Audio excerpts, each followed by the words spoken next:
This Sunday on Part 2 of Code 727.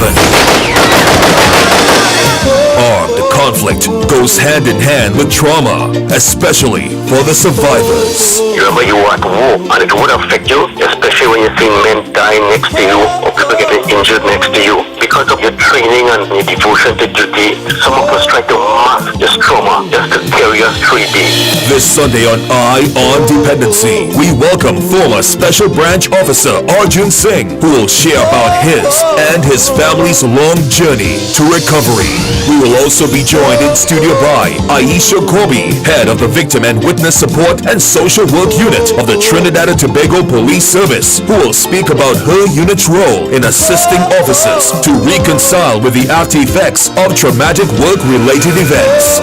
You don't want to miss Eye on Dependency this Sunday from 10 a.m. Listen live on I-95.5 FM or watch live on the Eye on Dependency Facebook page or YouTube channel. Eye on Dependency. We don't just share stories, we change lives. Will hands of love ever reach out? Or will they be there just to strengthen the cry? Eye on Dependency with Garth and Natasha. Reality radio at its best, where every life is a biography. Sundays at 10 a.m. and exclusively on I-95.5 FM. And streamed live on the Eye on Dependency Facebook page and YouTube channel.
Good morning, Trinidad and Tobago, and welcome to Eye on Dependency, right here on I-95.5 FM, live on the Eye on Dependency Facebook page and YouTube channel. Good morning, Natasha. Good morning, Garth. Good morning, Trinidad and Tobago, and welcome to our part 2 of the behind the scenes, so to speak, of the groundbreaking documentary Code 727, produced by the Trinidad and Tobago Police Service, and it centers around the events of July 1990 and the fallout, so to speak, for lack of a better term, in terms of its impact on the service itself and, more importantly, on the officers that lived through it.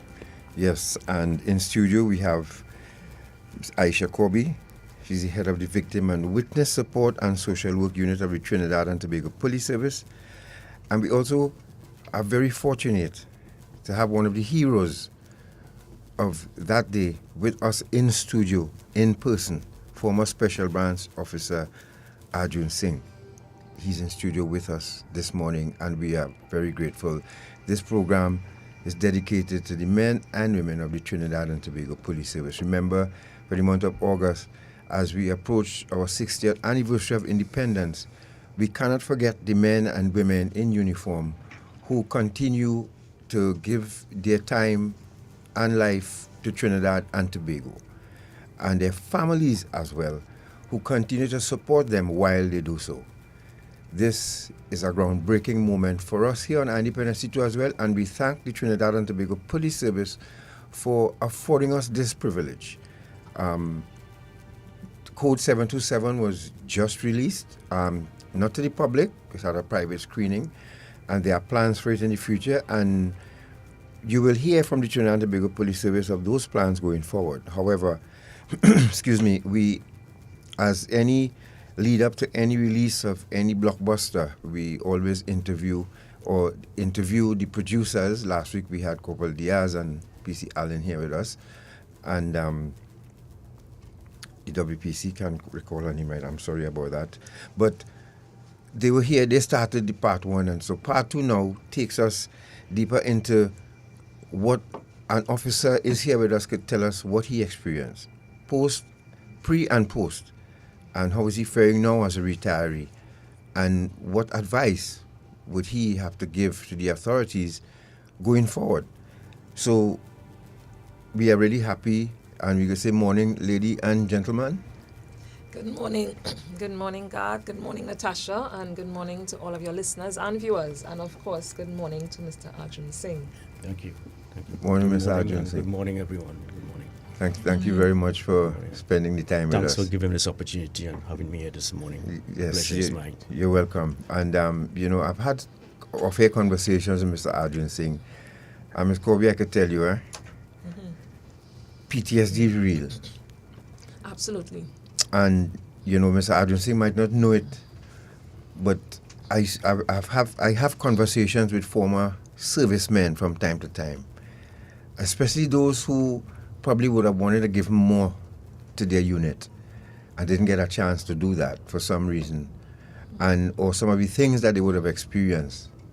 And in simple conversations with them, you can hear it in the coming out of the subconscious.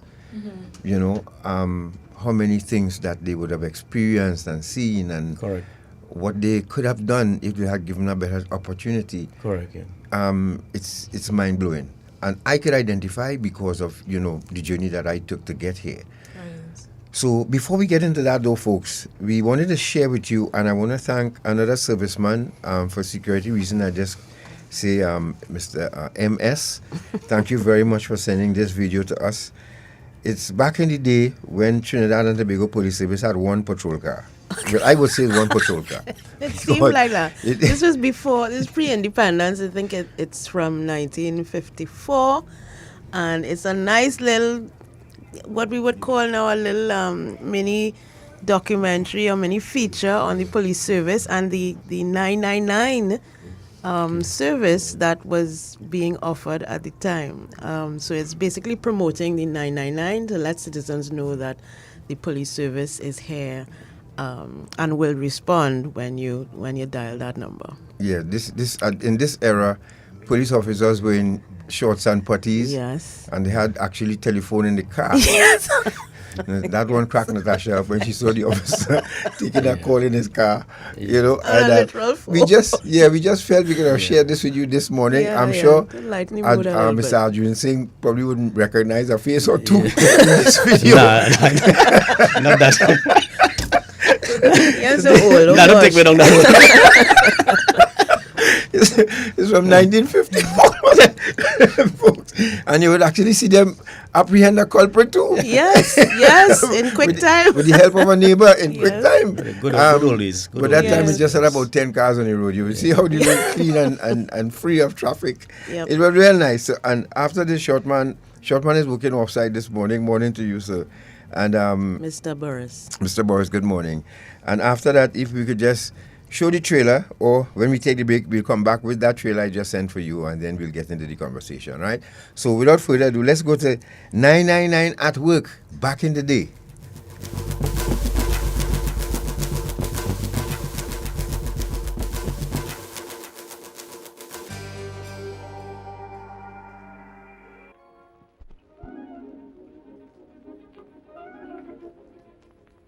The police force of Trinidad and Tobago, like most modern forces in the Caribbean, in order to maintain its reputation for efficiency, is always striving to improve its services and facilities.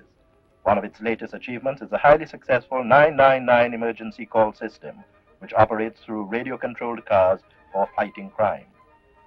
These cars are in continuous contact with the control tower and are assigned to various districts throughout the colony.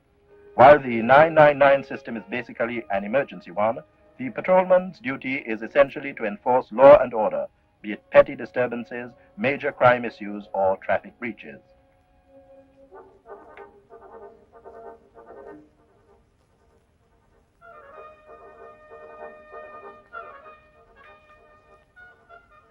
Young drivers often find themselves in embarrassing situations like this, and they cause much inconvenience on public thoroughfares. Although small in themselves, they are often the cause of serious congestion. But through constant patrolling, 999 officers do much to avoid such incidents by their timely intervention.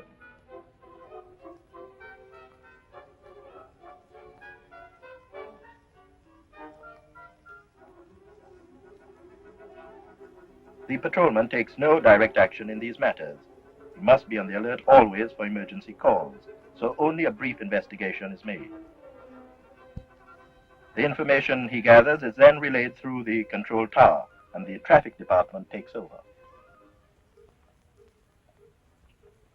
This peaceful-looking scene is quite often the beginning of a typical day for the 999 officer.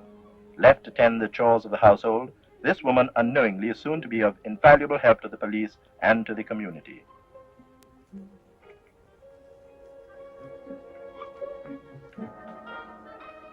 Absorbed in her business at the moment, she does not yet realize what is going on across the street.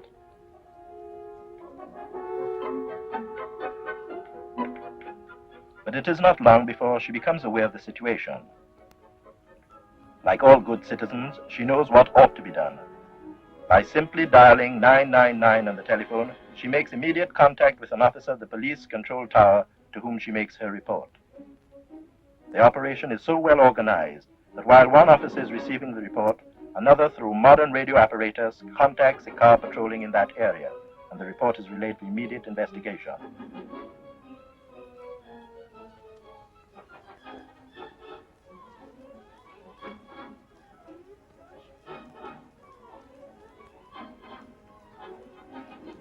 It is not long before the car is on its way.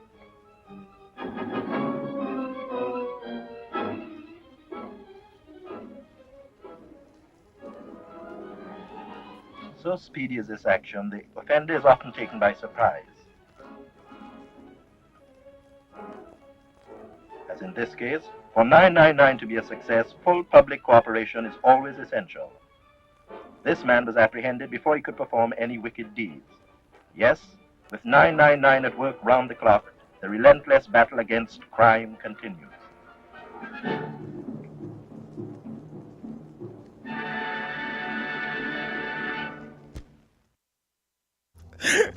Hey, That was just delightful. I mean, Yes. there's no other way to describe it. yeah, I don't know how you folks on Facebook and YouTube who joining us this morning. Thank you very much. Adam Gardner, has said beautiful historic buildings, the uniforms then weren't as bad, really. Well, No, yes. true. Yeah, I mean, Suited to the climate and all suited of to the that. climate. Police officers should still be in shorts and puttees, you know. But so there you have it, folks. We just thought we would have had a nice little icebreaker this morning before we get into, this heavy topic of trauma that our police officers face. And I guarantee you that officers are still facing PTSD up to this day, and they don't even know it. But Ms. Corbie will get into that. So let's take that break, and when we return, we'll be speaking with former Special Branch Officer Arjoonsingh alongside Ms. Aisha Corbie. You're listening to Dependency. We'll be right back.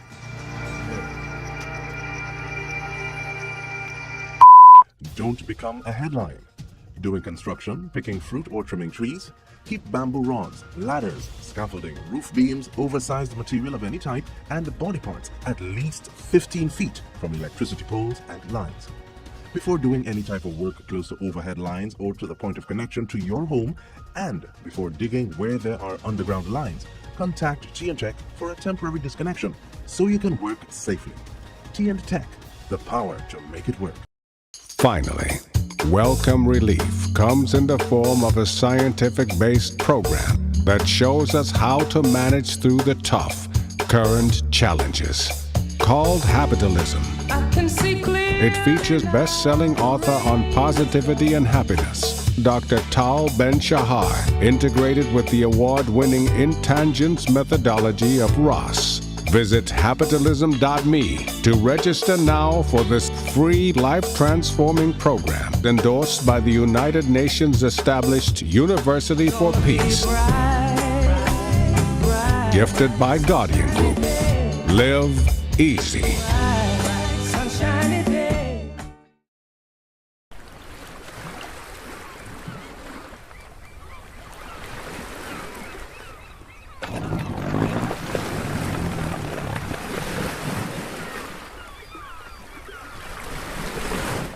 Cappy, talk to you now, boy. Got a small work for you to do. You make a quick 10 G's. What you gonna do for me? 10 G's? What's that how I do this, boy? What you doing? Taking your boat, run up the islands, pick up some people and then bring them back here for me. That's all you have to do. That's something like human trafficking, boy. That's a serious crime. I can't make that. Trafficking in human beings is a serious violation of a person's human rights. It violates a person's right to freedom of movement, freedom of choice, freedom of speech, and freedom of identity. It is a heinous crime which affects local, regional, and international peace and security. A victim of human trafficking is subjected to many types of abuse. The crime destroys a person's dignity and self-worth. Victims often feel hopeless, are suicidal, and are stigmatized in their communities. Child victims are deprived of their rights to education, play, and social interactions. They're essentially robbed of their childhood, and that can never be regained once those years have passed. If we do little or nothing to fight against human trafficking in our country, we can face economic sanctions from international agencies and partners. Our country will be losing money. Doing little or nothing to fight against human trafficking will tarnish our country's international image and, most of all, the value we place on human life. Human trafficking is no respecter of persons. Anyone can be a victim. So let us all strive to safeguard human life and dignity in Trinidad and Tobago. We are the Counter-Trafficking Unit of the Ministry of National Security, Trinidad and Tobago, safeguarding human life.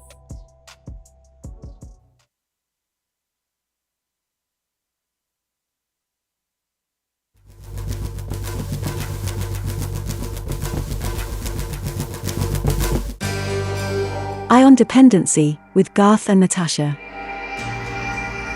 Reality radio, at its best, where every life is a biography. Sundays at 10 a.m. and exclusively on 95.5 FM. And streamed live on the Eye on Dependency Facebook page and YouTube channel.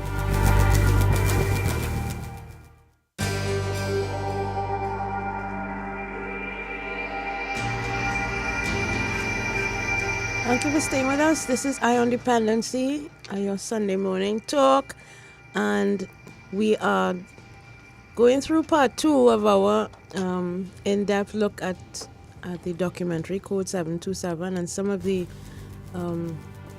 fallout, so to speak, of that experience for a lot of officers who were there. And we have one officer in particular who was there and who suffered some, long-lasting trauma as a result. But before we do that, let's play you just another teaser from the documentary. Let's look at the short trailer of some of the players and some of the people who actually contributed to this successful documentary. Let's look at that. Protecting and serving was our crime. I turned around and he rushed up behind me and put a 9mm to my head. Punishment by death they enforced. I can't go to him, eh? He's dead. He's dead. Blood, the city's insalubrious climb. It was a moment I just hate to think about. Knowing not of my panic nor worry. I prayed and I sat down in the corner waiting to hear an explosion. With my brothers in arms, I coalesced. I held his both hand. I'm talking to the Lord.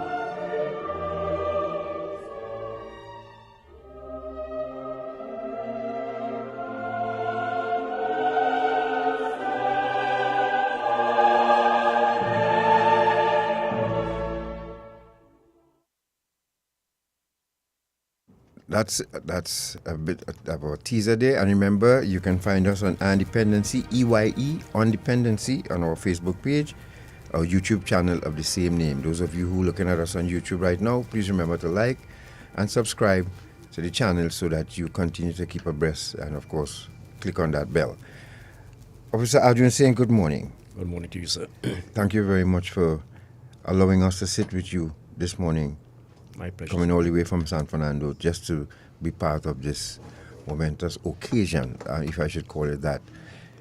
Tell us about yourself. You joined the Trinidad and Tobago Police Service, and why? Well, I born and grew up in Laramine, South, and I joined the police on the 1st of August, 1978. The police service at that time to me, and still is, a very disciplined organization. And it brings out a certain amount of responsibility from an individual. In that, apart from a work to see about yourself, it was something in which you can probably help to build a society, help to build with people or the youths around you. Not to distance yourself from the community, but to bring them closer. And the only organization I saw at that time that could have done that was the Trinidad and Tobago Police Service. Did you get any pushback from any of your friends, family? You know, why you want to join the police service? You could have been a doctor, a lawyer. I mean, of course, your name is Arjoonsingh, you know. Yeah. No, you see, what goes with the Trinidad and Tobago Police Service, there might be compassion, and at the same time, there is a certain amount level of aggressiveness that you may have to use. And, you know, growing up in those days, it was a rough and tumble time, you know, as a youth, you know, and you feel, listen, you're fascinated with the uniform, with bringing law and order together. It was a kind of something about it that you know, it goes beyond the normal routine office work. You're out there with people, you're going out there trying to, you know, fight crime, even though it was not that kind of prevalent, you know, as we have today. So that was one more underlying reason.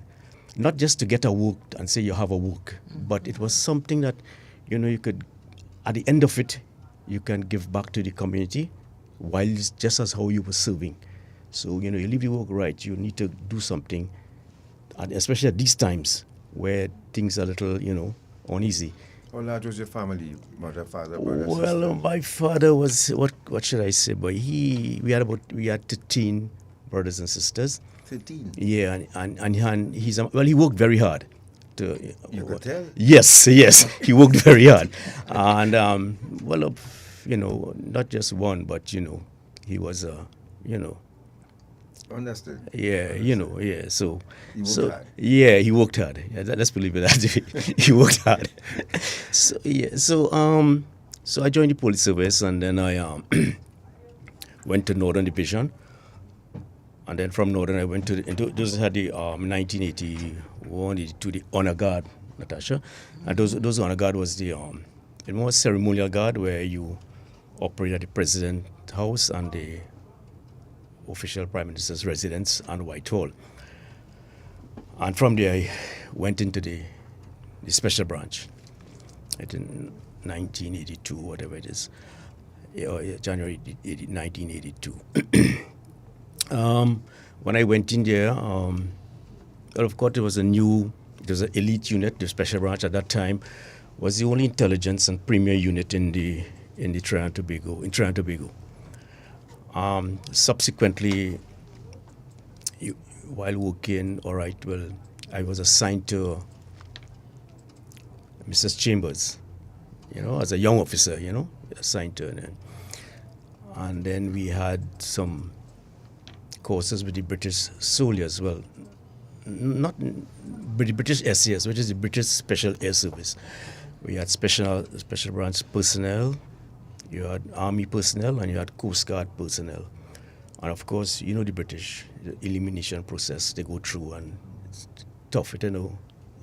easy pickings. Yes, soldiers in the defense force. Yes, soldiers in the defense force, Coast Guard, TTPS, special. Yes, right. Jewel, right. Good, excellent. And I survived that and was part of the formal training, and after that, well, you were assigned to the Prime Minister's security detail and presidential security detail. And that is more like what it was, you continue. And the training, though, even though you might be trained to do a work or that particular work, what the training does, it help you in your personal life. It make you aware of your surroundings and all these, little security risks that may exist. You can't probably know how to address it and handle it. But what I want to say is that protecting VIPs is not an easy task. And you are there for one purpose, and that is to take a bullet. Nothing more, nothing less. Of course, you are there. Of course, you have to maintain the image of the VIP at all costs. You will have to maintain the image of the VIP, and together with protecting him. Yes, the hours were long and tedious, but that is what you choose. And if you choose that, you're either in or you're out. Okay, there's no second guessing or. Did you have a family at that time when you joined Special Branch? Yes, 2 years. Yes, well, family started to come in around 81, born 81, 84 around the time. So we're going up to 1990 now. You understand? At that time, I was. No, before you go, I ask the question because we want the public to know too as well, and families will concur with this, that when someone joins the police service, the family joins with them as well. Yeah. Well, I joined as a single, and then afterwards, marry and what and right. And now, did your wife understand what she was getting into when she got married to you? Of course. I mean, you had no choice. You understand? You briefed her, or the police service? You met me there working, and I got to stick. I didn't go to, let love get in the way of the work. Right. Pleasure not come after. Work first, and then your pleasure after. Because Ms. Corbie, you see what I get in, I want people to understand, especially when you work in a special unit, when you guarding dignitaries, you always have to be on top of your game. That means you always have to be on your A game. And always on call as well. And then always on call. And then the hours sometimes you carry them to a function and it's not till they're ready to go home, you going home. No, yeah. And this is quite true because you report for duty at 5 a.m. Right. So when you report for fight duty, you go and you do your little physical training and, everybody get there and do their physical training. And then the work starts, all right? From 9 or whatever it is with your VIP. And you move along all day. And then the work starts again at probably 8 p.m. in the night. So you go in again. There is no ending. You don't know when. You understand?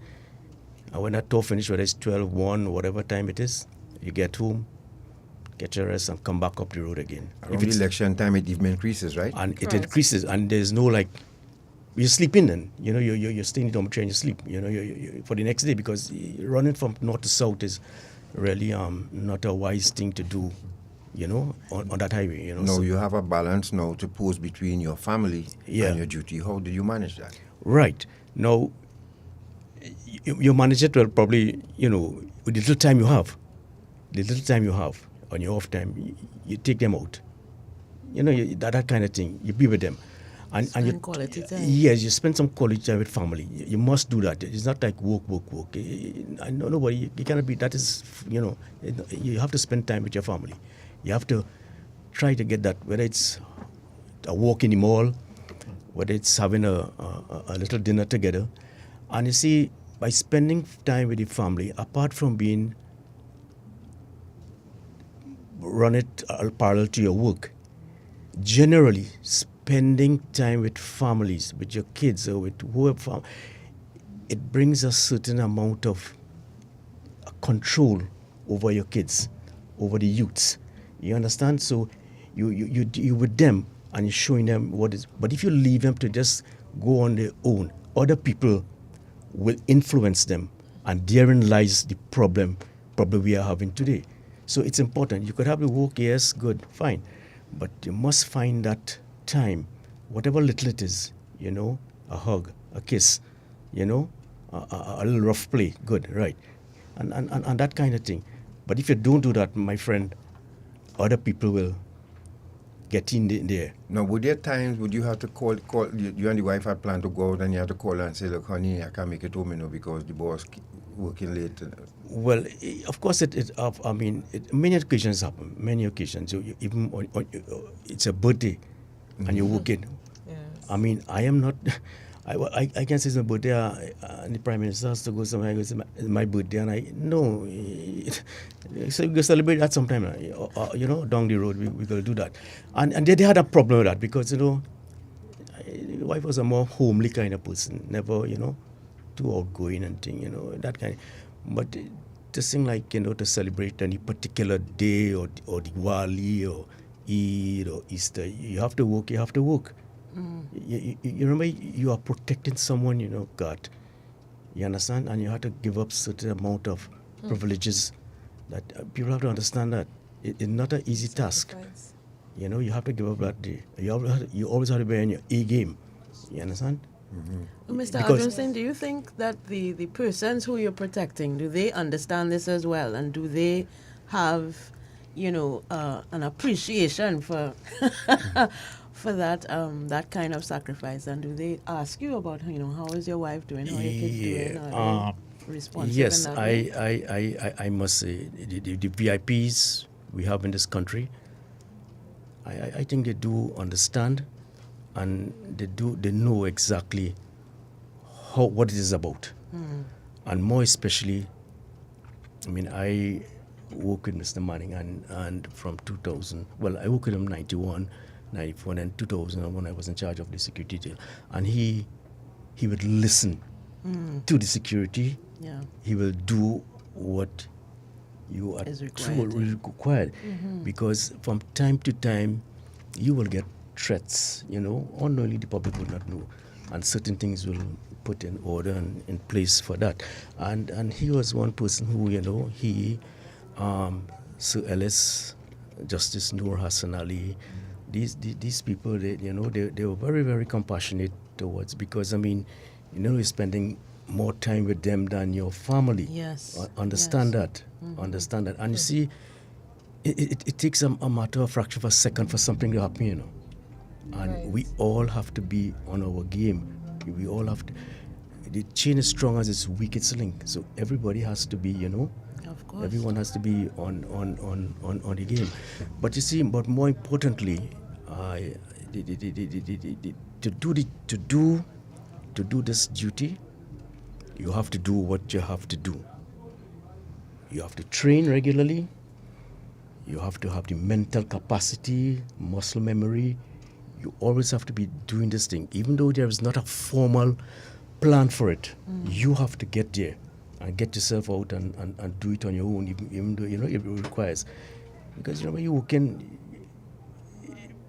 an assassin or a terrorist, they're looking to see who is the weakest link in that formation. Yeah. So you are there 12. You're from 9 a.m. in the morning, and you're going to a function there. You're still 12 outside the midnight one.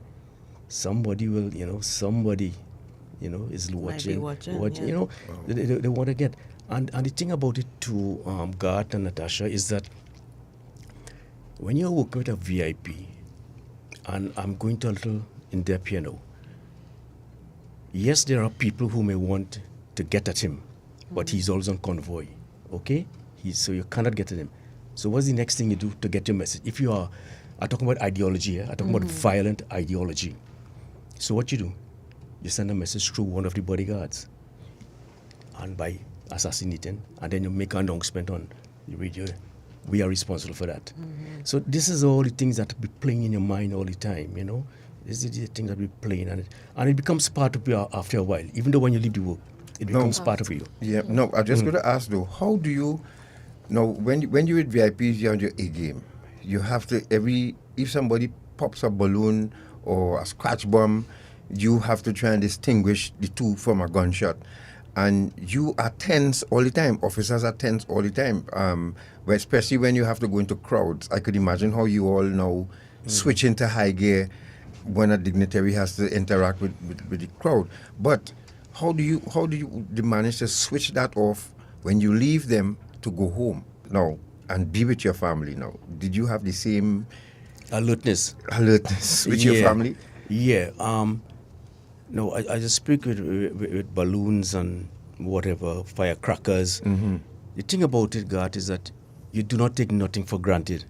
Okay? It might look foolish when you take action. Okay, a balloon went off close by or a firecracker went off. We don't know. So you carry out your drills as per normal with your VIP, you know.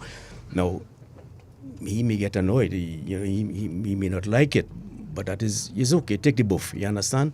But at least, okay, all right, it's not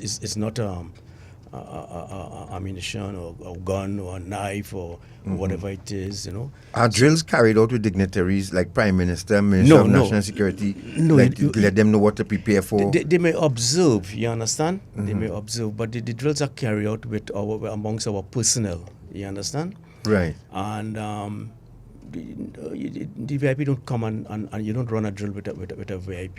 You know what condition he is in, and it's a very rough proposition, rough drills you have to go through, ambush drills, anti-ambush drills. But is there a briefing though, Prime Minister? Look, if this happens, we have to grab you by the collar and drag you to the car and. You wouldn't say it in such harsh words. You understand? You'd be very diplomatic in your utterances towards the VIP. Right. And over time, you will be talking. You don't go and give it in one whole bagful one day.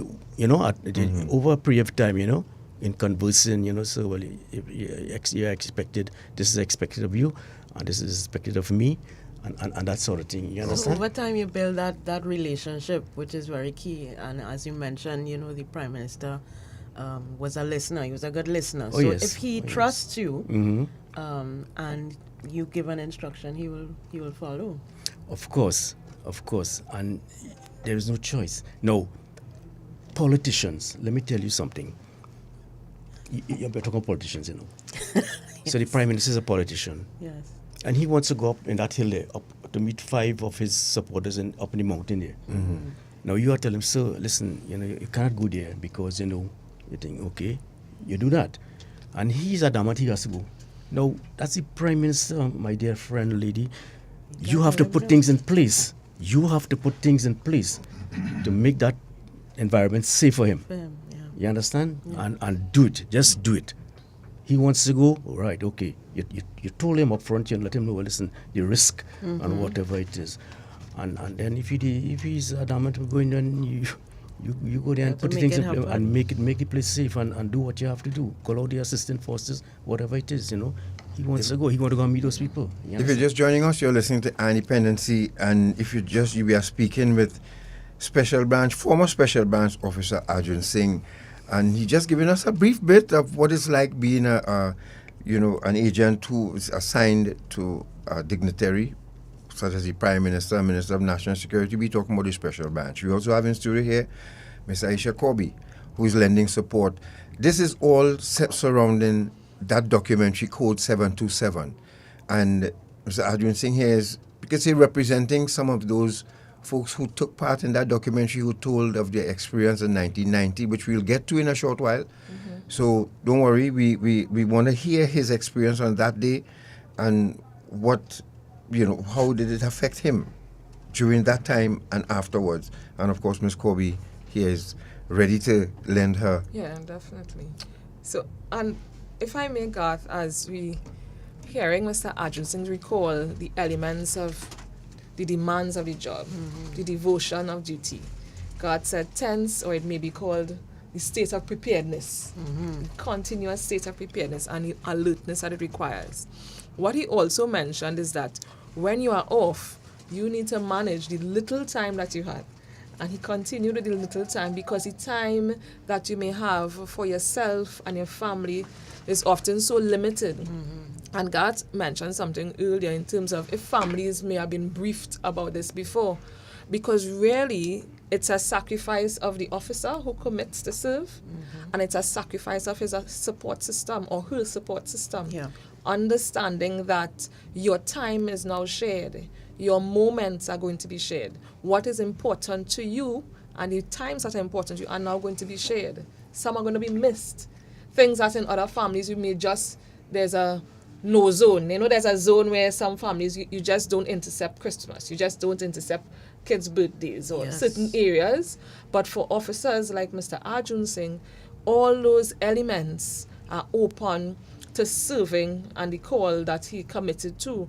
And sometimes families, they may have this initially when they engage or they go into partnership with the individual, but when they experience it, is a different story. Of course. When the 6-year-old may be waiting at home because daddy's shift is going to finish this morning and it's my birthday party this afternoon and daddy's coming. And 4, 5, 6 p.m., daddy said he hasn't got relief as yet. That disappointment that happens. Or even for school graduation. And we may say these things are very trivial, but these are often the sacrifices that officers make or made in 1990 and continue to make today in 2022 because the demands have risen. Yes. And the safety and the urgency and sometimes the dangers of the job has also risen. Yeah. So then the amount of commitment that is required of the officer is a lot more, and therefore the family fallout sometimes could be a lot more. But what he didn't mention, and I'm sure he thought of it as well, is not just the time you have to share with the family, but for you, for your whole semblance, for your whole entire peace of mind, that when you get home, you may have had a 24 or 48-hour shift, you just want to be with yourself. You just want to settle. Recharge. And then you have, daddy, you have daddy role, you have husband role, you have how we budget's going, you have those other roles. Yep. So it's really a balancing act that the officer needs to have support to go through. And we'll talk about that as we go along, but it really speaks to how much goes behind that uniform. So our intention here this morning, folks, is to actually let you know what happens when someone joins the police service. Maybe you will have a better understanding of a police officer and his role after this program this morning. That's the plan. And I really, we could even add more to that. Christmas Day, Old Year's Night, 2 of the most important times, and the dignitary wants to go out to a function. You have to tell your wife, no, well, Old Year's Night, it might be anniversary. That's the time you get married, Old Year's Day. Yes. Tell us about that. Right.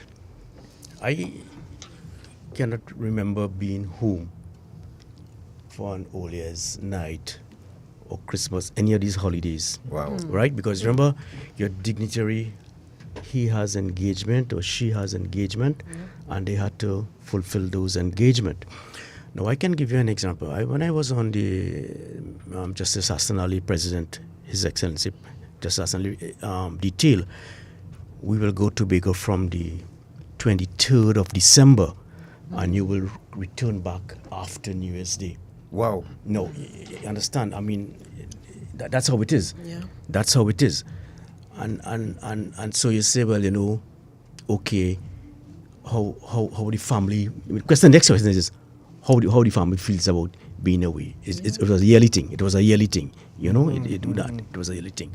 And even though with Ellis Clark in the last year or so is every weekend Tobago, Right. So every weekend we're going to Tobago. But what make the work comfortable and what make it to encourage you was the way you were treated by these VIP. They will be very, very accommodating. They will say, "Sing, look, this is fish here, this is the beef here, you have to eat this, the fish here, and that is the, they'll tell me what, and this kind of, because they know exactly. They understand the sacrifice they know what is happening. Right. No. To go through that, you have to be a different kind of person. I'm not no fat person, no, limer, going to a party, and that is not me, you understand? So those things does not affect me or my family. But an occasion like Christmas and Easter and this kind of Diwali, and you want to be with them. So then, is it safe to suggest then to be an officer at a special branch? It's better you be a single person so that you can not worry about what's going on at home or who you're neglecting at home. Would you advise that? Not at all, God. I will never advise any officer to be a single person. There are times to release that stress. That stress. Right. You need companion. Mm-hmm. You need companion to talk to release that stress. So I would advise. I mean, human beings are made to socialize. They're not made to be by themselves. That is the nature of our being to socialize. Whether we have to come to the office and I ain't got cuss away one another, right? Good. You ease out thing and then we go again. That is the nature of human beings to me. That's what I feel it is. So officers to be single and you need to settle along. Yes, you're single for a while, but you need sometime in your life you're gonna settle along with some companion and. But then the companion at times will start to quarrel too. Oh God, everything is right. Mr. Manning, why Mr. Manning find somebody else? Yeah, well, you can't have it both ways. You understand? Right. You cannot have it both ways. You don't make love on an empty belly. You understand what I mean? Understand. So you got to understand this thing, and I think the youths now they understand it. You understand? They understand. I think they're much more intelligent than we were in our time as teenagers. So you have to be you must have companion, you must have friends. People may dislike you for whatever reason. But you just flow with it. All right. So now we're going to take a break, Mr. Arjoonsingh, and when we come back now, you're going to tell us about 1990. Okay. Your experience, your colleagues, your comrades. How did you all get through this? And you're sitting here with us today. Thank God, you survived it, but there were fallouts.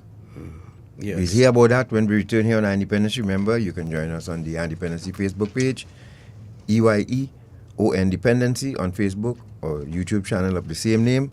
Those of you on I-95.5, welcome. And for those of you who joined us late, we will find a little time to show you that 999 at work video again with our police officers and that Elliot Ness car that they were driving and how they apprehended that suspect. Back in the day when telephone was in the car itself. What brand of vehicle was that? That would have been the Morris. The vehicles, folks, the vehicle that Al Capone and Elliot Ness and they used? That vehicle I'm talking about. When vehicle was made of iron, rail steel. Iron. Yes, and two men still find it to bounce each other on a street where no cars. I don't know how they managed to do that. Anyhow, so let's take the break, short man, and we come back with Mr. Arjoonsingh and he tell us about his experience in 1990. We'll be back.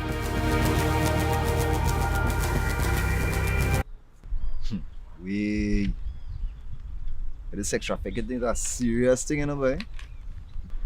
Sex trafficking? I thought it was only human trafficking it have. But what do you mean? No serious thing, boy. Where you get that from? I know about human trafficking, not about sex trafficking. So how can you spot and identify perpetrators and children who are victims of trafficking? Many victims who are children do not look like under 18 years old. Child victims often move escorted around alone or in small groups. They also live in shared and even packed rooms and have very little clothing and belongings. Child victims are often seen with adults who are not their parents, their relatives, or their caregivers. Migrant children are often unaccompanied and separated from their parents. Child victims are often engaged in work that is not suitable for children. They are often deprived of their freedom to go to school, to play, and to enjoy being a child. Perpetrators have unexplained sources of income and possessions. They are businessmen and businesswomen running legitimate and illegitimate businesses. Perpetrators may appear to be the victim's friend, boyfriend, close relative, or employer. We are the counter-trafficking unit of the Ministry of National Security, Trinidad and Tobago, safeguarding human life. Don't become a headline. Doing construction, picking fruit or trimming trees? Keep bamboo rods, ladders, scaffolding, roof beams, oversized material of any type, and body parts at least 15 feet from electricity poles and lines. Before doing any type of work close to overhead lines or to the point of connection to your home, and before digging where there are underground lines, contact T&Tech for a temporary disconnection so you can work safely. T&Tech, the power to make it work. Finally, Welcome Relief comes in the form of a scientific-based program that shows us how to manage through the tough, current challenges. Called Habitalism. It features best-selling author on positivity and happiness, Dr. Tal Ben-Shahar, integrated with the award-winning Intangence methodology of Ross.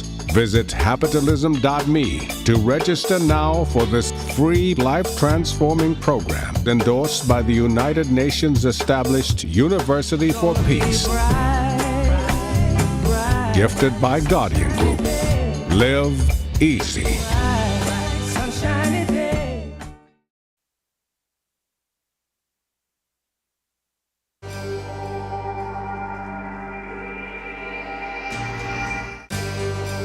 Eye on Dependency with Garth and Natasha. Reality radio, at its best, where every life is a biography. Sundays, at 10 a.m., and exclusively, on I-95.5 FM.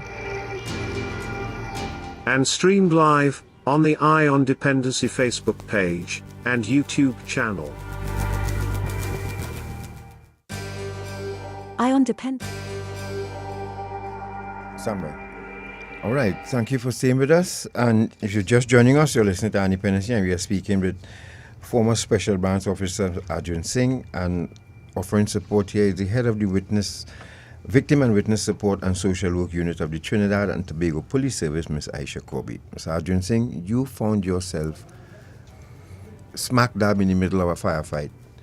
Tell us about that day, that fateful day, July 27, 1990. Where were you? What was that experience like? Good. God, well, on that day, I was on the presidential security detail, all right? That day, the president was supposed to go to the holiday, now it's in Radisson. And that evening at 7 p.m., he was supposed to attend a function there. The acting president, Mr. Carter. Mr. Robinson had gone to Tobago, and came back but did not go direct to the parliament. He went home. And I was detailed to do the advance for him at the parliament. And that he came in there probably maybe around 3 o'clock or thereabout.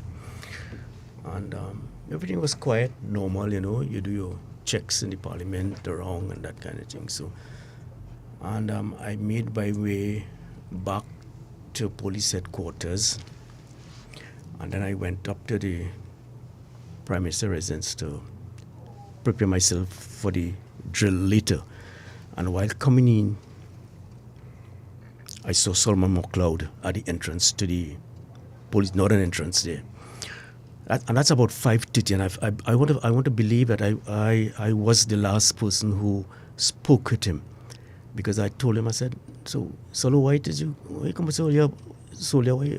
He said, no, I'm a partner. I just came to give my exactly. I come give my partner early relief, you know. I said, all right, hold it down, okay. He said, we'll talk. I said, nice man, good.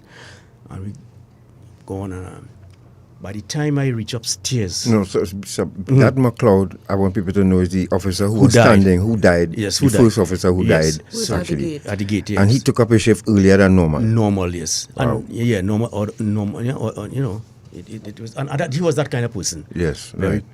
Appearance and turnout was, you know, excellent. First class, because at that entrance you had the showcase to the police of course, service and the police headquarters. You know, yes. 24-year-old, you know, nice and he guy. was 24 years. Yeah, right. Nice shoes, slick, and you know, short pants and that kind of thing. Doing his duty, you know, working for his honest dollar. You understand? And working hard too, Working hard, yeah. So the time I go upstairs into the special branch and I started to load up, get my weapons and prepare for the evening drill duty with the president. Loading my magazine and everything. There was an explosion and there was rapid gunfire. So, okay. And then the time you begin to, now, anybody who says that they were not afraid or wasn't scared, they need to go and check a doctor when that thing now started. Because anybody will, you get scared, you will be fearful for your life and what have you. So, of course, it will happen, and then, okay, you take cover. Do what you have to do. And of course, the confusion of not knowing what was happening. Nobody does know what was happening. Yeah. If there were people in police headquarters, and that it take a few seconds, maybe a minute. Okay, right. Well, we're under attack. But what make it more pronounced and what make it more forceful? It was when the special branch began to be peppered with bullets, and then they know for obvious reason, they know why they were targeting this special branch. Yes. And because the fridge offices were being, rifled, opened up. The only cover you had was behind those thick walls in that police headquarters. And I'm going to say something about that police headquarters in a short while. So, without giving out too much, because you have a documentary and that has to be released, and yes. But I'm not going to speak about what happened elsewhere or what happened in police headquarters with other people. It's just what happened with me and my colleagues who were there, okay, at the time. So, action start, okay?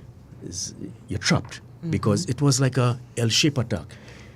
You had a sniper on the crane at the new building police headquarters, and you had the bullets coming from Parliament onto the police headquarters. So it's like an L-shaped kind of thing. So we were trapped. You can't come down from the special branch office, so we had to get us way out. So what do? There was a back door to the cafeteria. So myself and the inspector, Mr. Johnson, he had now returned. Now he gone out. He had now been relieved by Mr. George, the ASB who had killed in the Parliament. He was a senior officer. They also have a senior officer in the Parliament, and he was with us, and a few of other guys and ladies. So I opened the back door, and there was this big cloud of smoke. So I told Mr. Johnson, I said, listen, sir, let me go run down that step so far I can reach and see if we can take that smoke, you understand? So when I run down, I had to, same speed I went down, I had to come back up because that was explosive smoke, and normally in fire, people die with the smoke. Yes. So I said, Chief, we can't go down, that is trouble. We can't go down, that smoke will, it will cause problems. So we went back inside. So I tell Mr. Johnson, what about the spiral to go down? He said, all right, come. And we went down. Now, there was a part that nobody's supposed to go, right? You're not allowed. Spiral staircase? Yes, you're not supposed to go down there because that is part of it. Whether you're special branch, you're supposed to be there. So we went down there. It was dark, pitch dark. And while moving forward, we're going towards the courtyard, but of course there's a wall and there's structures, and there was an air conditioning unit, So what I did was I kick out the air conditioning unit, right, and then you see the courtyard in police headquarters. So I just normal thing, you look around to see what's happening. Okay, I see nobody, any posing any threat or whatever it is. So I look at the size of Mr. Johnson now. Right? He was a very rotund guy, you understand, to go to the air-conditioned vent. Right. So, but all that is happening. I'm not going to tell him anything. And I said, so you go ahead first, because I know what I'm doing, I said, you go ahead first. And let me see. Mr. Johnson went in, and that was it. He got stuck, right? He got stuck. So, yes. And I mean, it might sound like a joke for some. That is no joke. So, I rest my shoulders on his behind, and I begin to push him, and he went through, and he fell on the floor. But it was not a big drop or anything. So when I said, Mr. Johnson, just stay down, right? Don't get up. Just stay down. So, because you don't want to make yourself a target. Correct. So the important thing is keep low. So then I came out, and I let the other people who were behind me to wait. Let me just see that the coast is clear. I look up, and then I saw this sniper on the crane. I said, okay, all right. But I didn't tell anybody. I only mentioned it to Mr. Johnson. You understand? I said, don't say anything. He said what it is. So and so and so. I said, okay.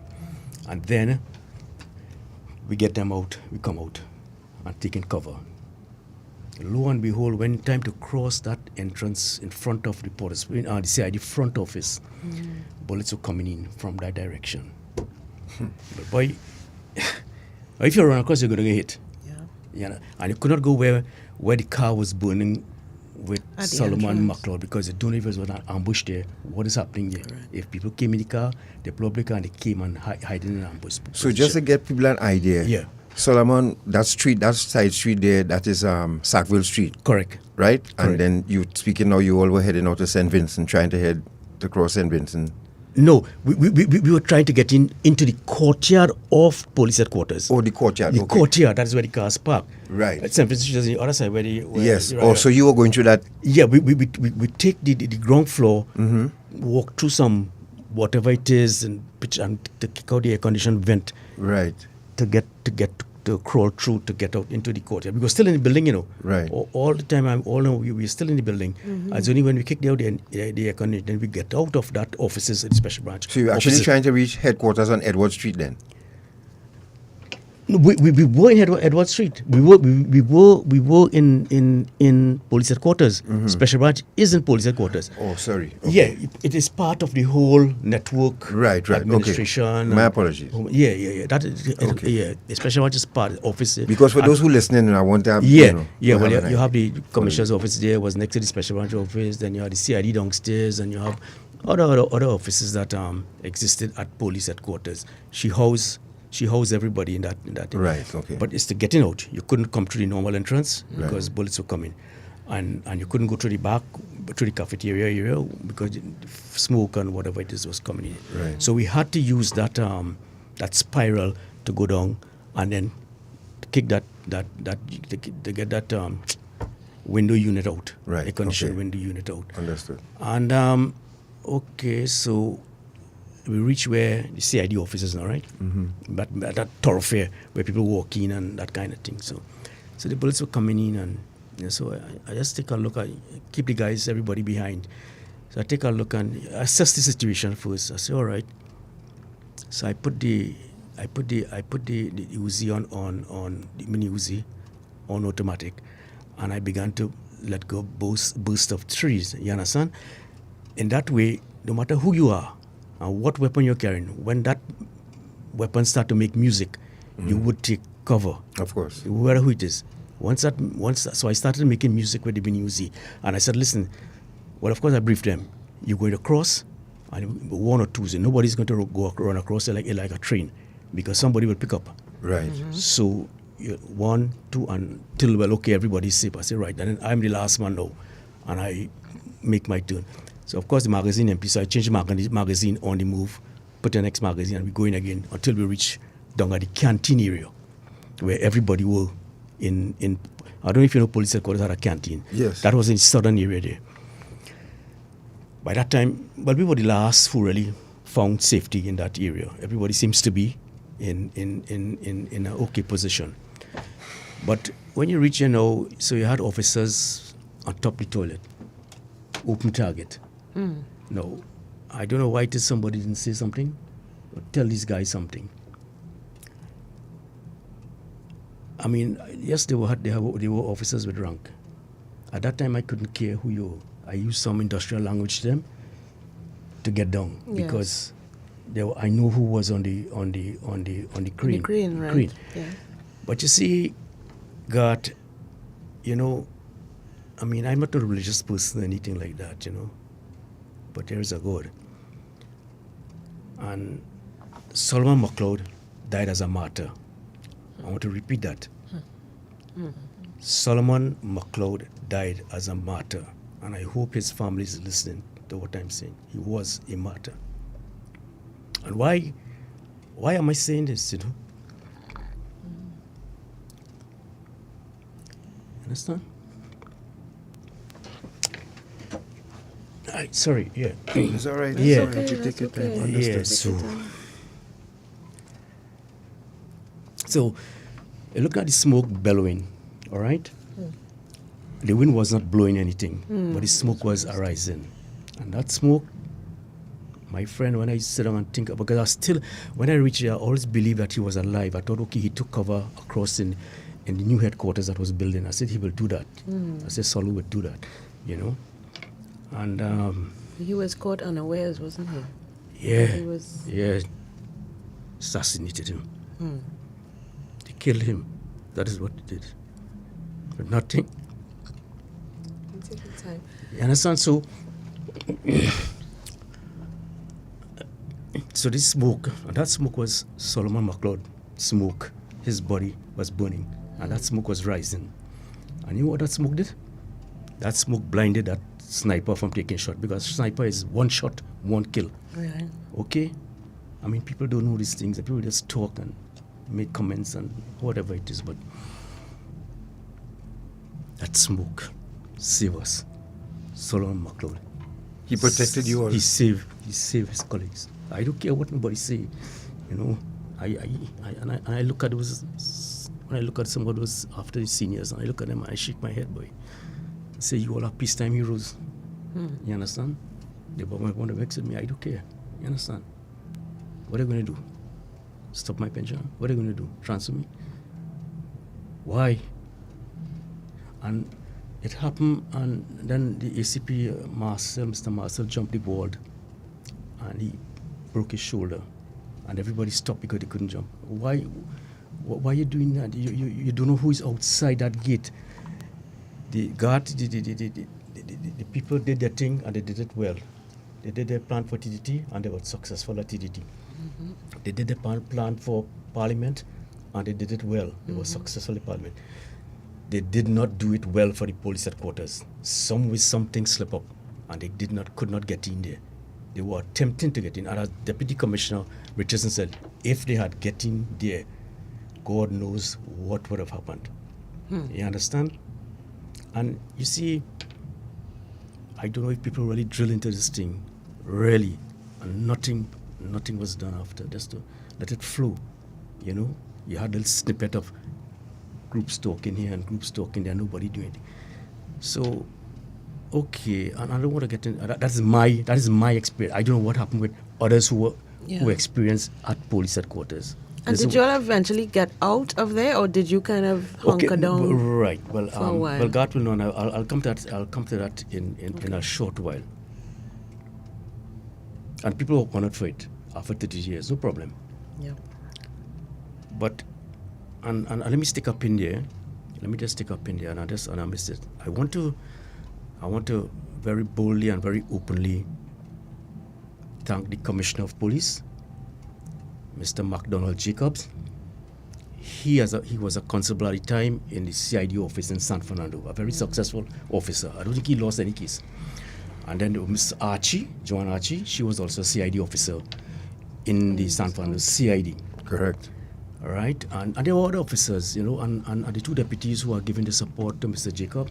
I want to commend these officers. And let me also say, and I want to say make a very bold statement here, and people don't want to question it. The Trinidad and Tobago Police Service is one of the best in the Caribbean. We are, not me again, but they are the best. And why? We have the best investigators. We have the best operational people. Now some will say, okay, well, you have the best and yet still the crime. But it's because of the efforts of the Commissioner of Police and his troops that the crime has not escalated as we may want to. It is there at a level, it is unacceptable, good. Let's see how the plan unfolds that the Commissioner has. Give him his space and let him, you know, don't get there and on social media and making comments. I mean, this is our country. If they who making comments on social media about the Commissioner and about whoever, if they were there in 1990, they will be thinking differently. You see, people have to act the age, you know. You behave in a certain way when you're 20 years, and when you reach a certain age, you just continue, you know what I mean? Don't, you know. So, and Gart and Natasha, we had a occasional function on the 27th of July 2022 in the evening.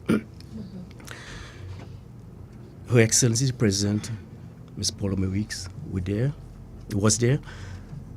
The Honorable Dr. Kitu Rowley, the Prime Minister of the Republic, he was there. The Honorable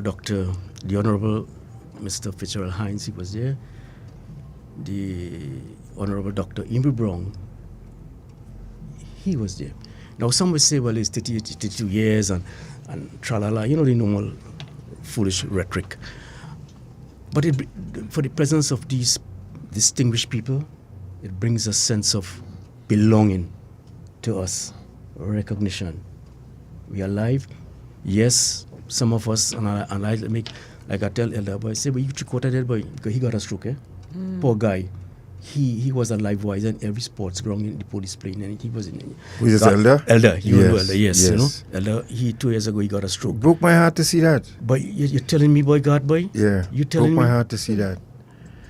That's I mean, it didn't stop his mouth. The mouth still the same way, you know. But I love him. Yeah, I love him. Yeah, Elder. I love Elder. He, you know, and some died. I mean, poor fella Dick died. He was a key player in all of this because he's the one who I met when I came out from the Special Branch Office through that air conditioned vent. I met him there, and he took me and we went back. He said, let's go back. We went looking for weapons in the CID. I've been saying, folks, if you're just joining us, you're listening to Dependency, and we are speaking with former Special Branch Officer Arjoonsingh. And Arjoonsingh, what you just described there is what we see on TV, in the movies. Correct. You actually, with your mini Uzi, saved some lives. You commanded that situation, you took charge of it, and you brought all of them to safety. And you know, that is priceless. I mean, you going through this here now, and I hope there are servicemen listening, especially those in the Defense Force. And you know, we praise the Defense Force for the role that they played, both in 70 and 90. But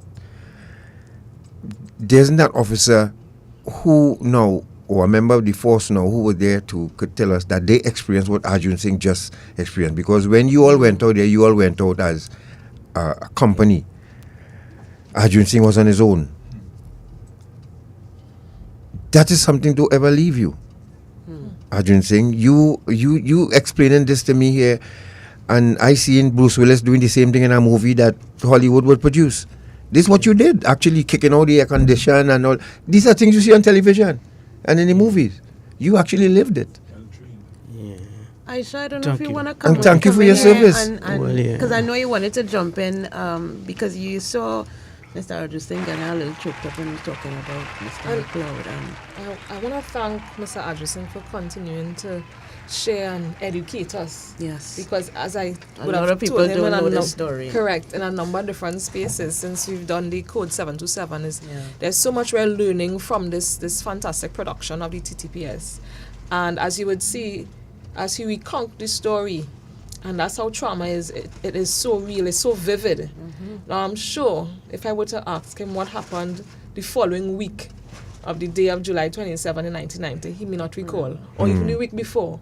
But that's what trauma does. It leaves this mark in your brain or your mind that you don't have to will yourself to remember.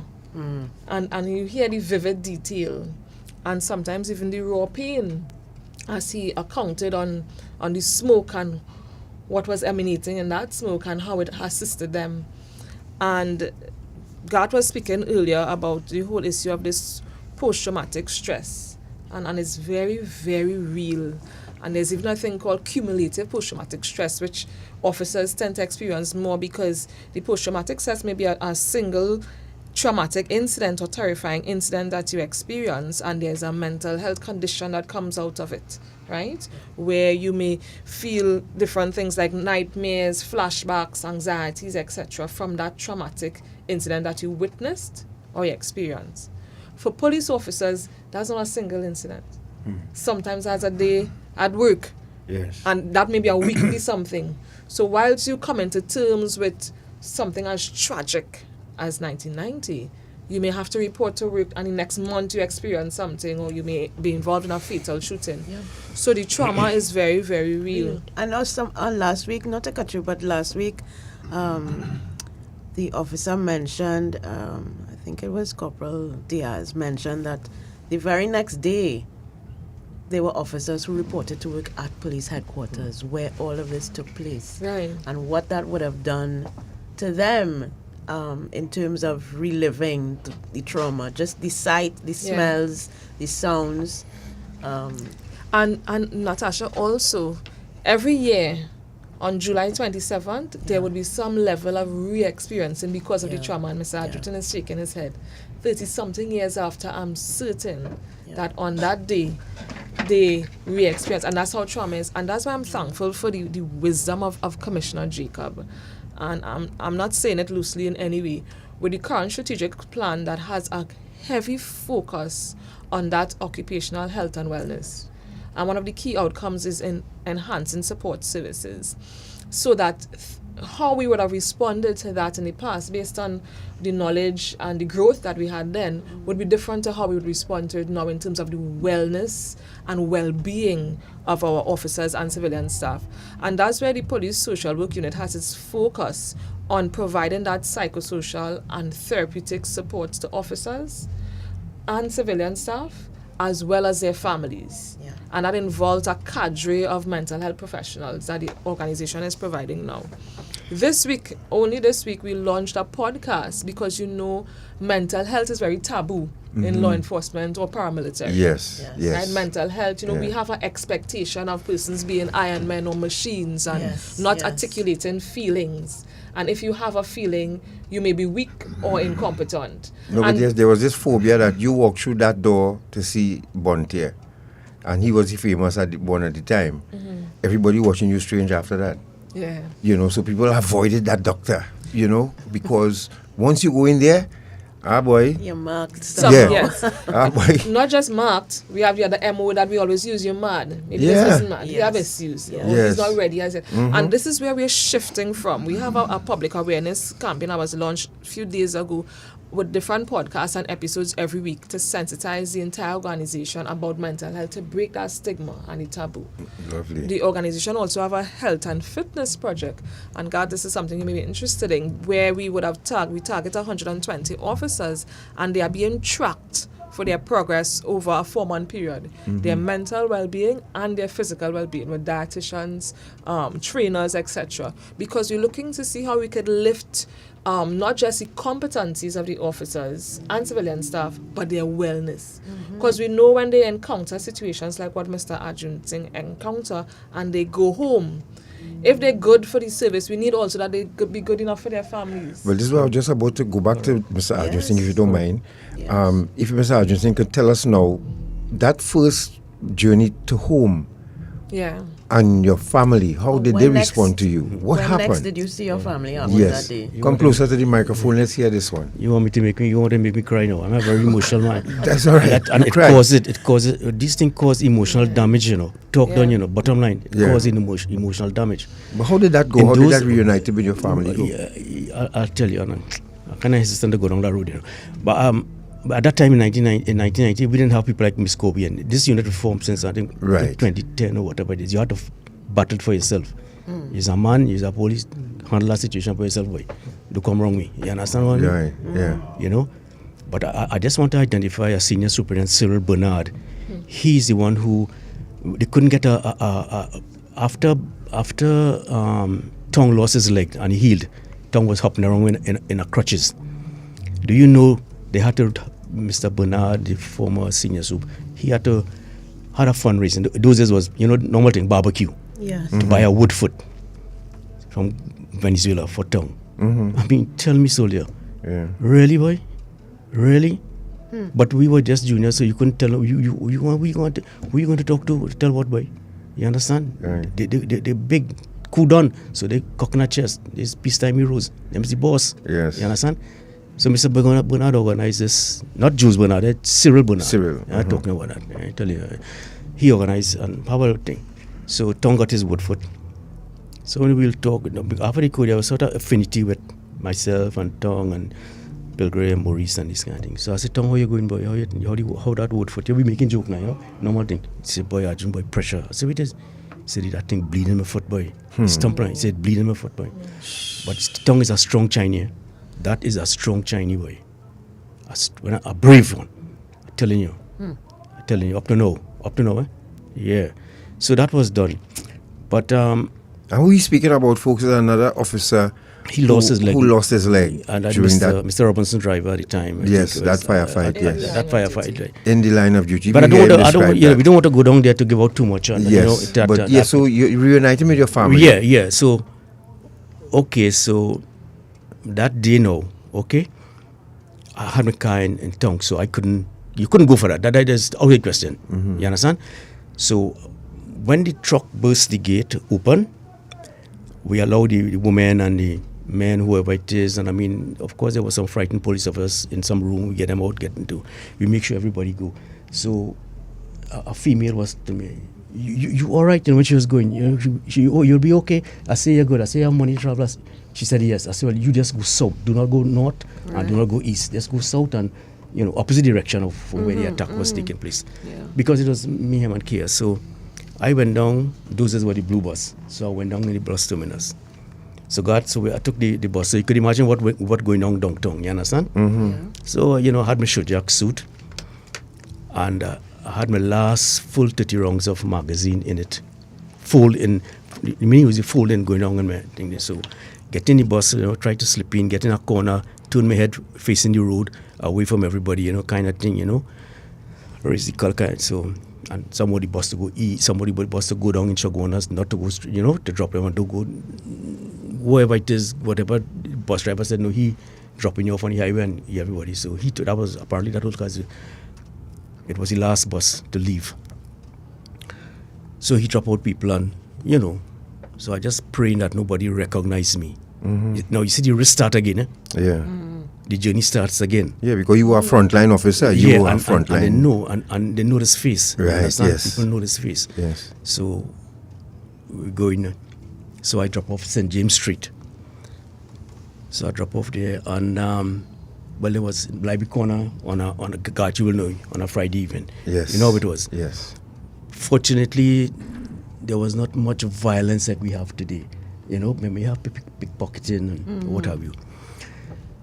And I never say this to anyone, but what I did was that I went in a bar, right? And I went into the washroom, Miss Corbie. And I had a wrong neck T-shirt, all right? A wrong neck T-shirt. And I took off the top of the shirt jack. I held the mini Uzi in my hand, and I wrapped the T-shirt the shirt jack on the mini Uzi on my right hand, right? So, so it's anything is fast and aggressive action, so. Right. And then I went and I purchased a beer. I don't drink, so I bought a beer. So the guy went to, I said, no, don't open that. So I used that beer is kind of like a primary weapon. So I took the beer and I put it in my pants pocket. And I eased my way out like a person who not too, just being a non-conspicuous being sort of thing. And then intoxicated. Just easing myself out and getting away. And then I walked through the cemetery in San Fernando. And between you and I, the cemetery is the safest place. You're not afraid of dead people. Correct. You're not afraid of living. Correct. So, I got in the cemetery in San Fernando, right? So I walked through there. Yes. And I wasn't living too far from Minister Alwari mother, not too far, Open Bible, down in that area there. So, and I walk and I think so. And all this time, as you're making your way home, what are you thinking? Are you thinking about what is happening in town and concern for your I was colleagues? thinking, well, there's nothing that anyone could do what was happening in town. It's just that, you do what you have to do, and you just pray that your colleagues, I don't know what was really happening to them, Natasha. You know they were there, that, but there's nothing you could do. There's nothing you could do. Just to go to head for safety and head back home and whatever it is. Now, what I'm saying here, the 42 people who were honored, it was like a week at their home that night because the families know exactly where each person were working and where they are. And they're not stupid. They know exactly. Yep. And they only... So, and it take me back to Solomon McLeod. Mother must feel, hey, he's okay. Poor people going to make $1 to 24 years to mind his mother. Poor people, Princess Town, seeing trouble. Come and show them, he said, he will be okay. And I myself said, until you realize you're here. Now when you, hey. So you're making your way through. So going home, through the cemetery home, and it's something like, thing is, you look back, it's not a laugh, but you say, so going on the street now, that stretch. So when I look in the distance, there's a female, under this street light, and a ring in her hand kind of thing, I said, but that look like your wife, boy, you understand? So, but she faced, down, she was walking down, and then she turned around, and she saw me. And she began to run towards us. I said, girl, what is it doing outside here? She said, you all right? You okay? She said, good, are you okay? You understand? She, that kind of way, So I said, yes, I'm good. The microphone. She said, you okay? I said, yes. Yeah, good. What you doing outside? I started to get, what you doing outside here? But that time everybody had came to visit her. And they left and go. You understand? Everybody, right. Every man for themselves, no, because people had to get into the home and the safety and whatever it is. And my two little ones there, 5 years or 6 years, they said, look, Daddy, no, he's not dead. But what happened? The police had came and tell the family that I must have died because the police knew. And that's a piece of foolishness. Yeah, no, that's a piece of foolishness. That is, I'm telling you. They went and tell her, the wife passed away and thing now, about 5 years, over 5 years. I tell her that I died and she wasn't taking that for, Right. Yeah, so and the next one, well, the kids say, no, Daddy, he's not dead. And so I held one. All the time I had a weapon in my hand. So I held one in my left hand and one hold onto my leg, and you're not going back to work and you're staying home and that kind of thing. So so she was insisting that that is it, call it quits. Yeah. And the same thing you said earlier on. Remember you said that earlier on? Yeah. No, and it came some people listening to you and saying, sometimes you're going down in your tone, so if you could keep that volume so that they can, because you have people enwrapped outside here, I don't think. Yeah, because but the little emotion probably just swallow back. I know. So, but so you could so keep if I'm weird, I could so I told her, let me just recap it a little bit, okay, very shortly. Yes. So came off the bus into the bar. Take out the top of the jack suit, use that to wrap the minutia on my right hand, stay with a round neck jersey. I bought a beer, put it in the pocket. The guy don't open it. So you want to why I said no, it's alright, leave it because I use that as a primary weapon in case of anything, Yes. You don't want to go shooting nobody and causing problems again. So right. because and here it is, you're back into another situation where the crowds were being unruly at that time at the library corner. So the best shot for me to hit is through the cemetery and get down and get into home. So, you're so okay, right? And then families start coming back in when they realize, And what I'm saying here is the same thing that the DCP Richardson would have experienced because they thought he had died too, because they got his numerals. And each family had experienced that, wherever their sons or daughters were assigned the police headquarters or the parliament, especially those two areas. You understand? And one and God, as I told you the last occasion, one must not forget the reporters at TTPS. And why I said that, it was like you're watching the television and you're watching outside through the window on the road to see, okay, he might come now. So you run back to the television, and these people did a good job in not only calming the families of police officers, but the nation as a whole. Right. Put calm, because you don't have a cell phone then. Correct. So what you're looking at TV and then you run outside and say, hey. Yeah, because I always said that Mr. Madeira and Mr. Dominic Calipaside especially did a fantastic job. Beautiful. On that, all that beautiful gunmen standing around them, and they were professional. Boy, police ain't taking that. I'm telling you. They were really professional. I mean, must commend them for that. But apart from their professionalism and apart from the way they had the country updated, yes, and they had the country calm. 1.3 million people. You understand? You can imagine the extent of restraint that those reporters would have had to exercise in that incident. Yes. In that moment, yes, of course. Because there were things, I think Mr. Calipaside had mentioned it in an interview, there were things that he wanted to say, but he could not. Because his head or his body is at the barrel of a gun, at the end of a barrel of a gun. If you're just joining us, you're listening to Dependency, and we are speaking with former Special Branch officer who actually experienced a firefight and saved lives on 1990.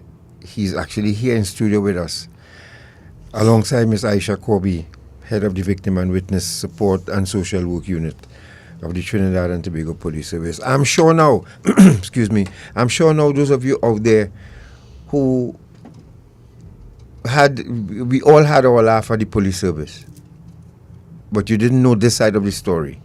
I hope you understand it now and have a greater appreciation for these officers and what they've been through for us. And Gary, get that applause button standby, please. And although, is it true to say that there were some officers who did flee and who did? Of course, they would have been those abandon their posts, etc. But that would happen with soldiers too, you know. It had have some soldiers. I'm telling you. Remember, I always said there are people who join the police service and they are police officers. Yes. There are people who join the army and they are soldiers. Mr. Arjoonsingh is a police officer. Yeah. Because he took charge of a situation. Yeah. Well trained. And that SAS training came in very handy, Mr. Arjoonsingh, would you think? Of course, that is where, you see, once the mind is structured in training, in education, or whatever it is, it makes you a better individual. Yeah. You understand what I'm saying?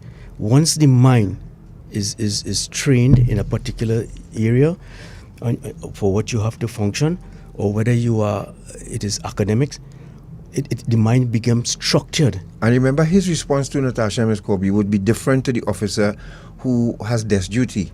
Yes. Remember, he's a frontline officer Yeah. to the officer who has desk duty constantly. Yeah. The two different response would come from there. As a matter of fact, it would be his job to protect those officers too. True. You know, any time of conflict. Of course. Different level of responsibility. A different level of responsibility. Accountability, Yeah, because he's a tactical officer. He's a trained one, you know, and at a higher level too. So you give your life, and thank God you're here with us today this morning, with us this morning, Mr. Arjoonsingh. Thank you. I want to thank Mr. Johnson. Poor soul, he passed as a senior superintendent. And you know, he said, Arjun, do what you have to do. You understand? Because I don't know when last he must have fired a firearm. Mm-hmm. You understand? He said, Arjun, do what you have to do.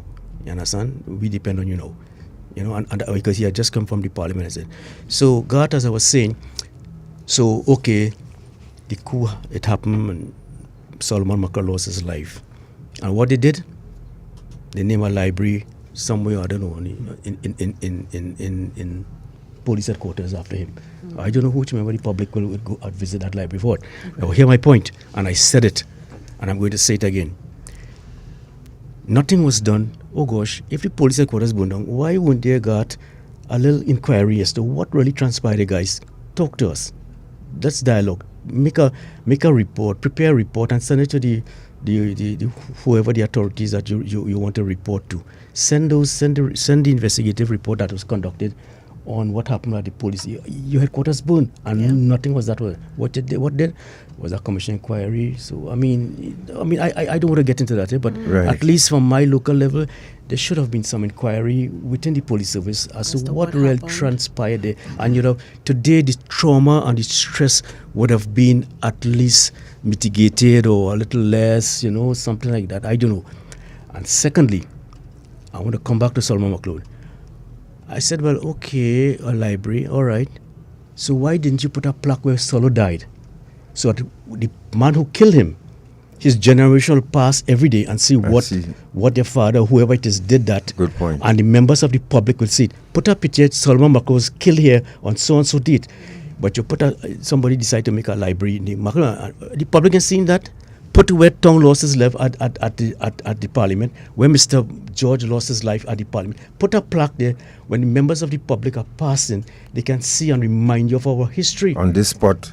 On this spot. Solomon, give me a chance, I will name that piece of road here, so the Solomon McLeod Street. That part in front of police. Right. But then who am I? I am nobody. I'm just a mere mortal, you know, a lesser mortal and not the big boys, you know, so to speak. Yeah. You know, the peacetime heroes guy now. You know, you just talk about something who run and hide. And I mean, But you see, and you see the rage coming in, you know. Yeah. You see the rage here. And that's the effects of the trauma too, as we re-experience it and the realness of us revisiting that space, and that's why it's really important for police officers and also other law enforcement persons to have that sense of support, but because the psychological stress that we experience, even from recounting on it, can be very real. Ms. Corbie, just Gary, play it again for me, please. This is for you, Ms. Corbie, Mr. Arjoonsingh, and all the members of the Trinidad and Tobago Police Service, especially those of you who survived 1990. Gary, hit it.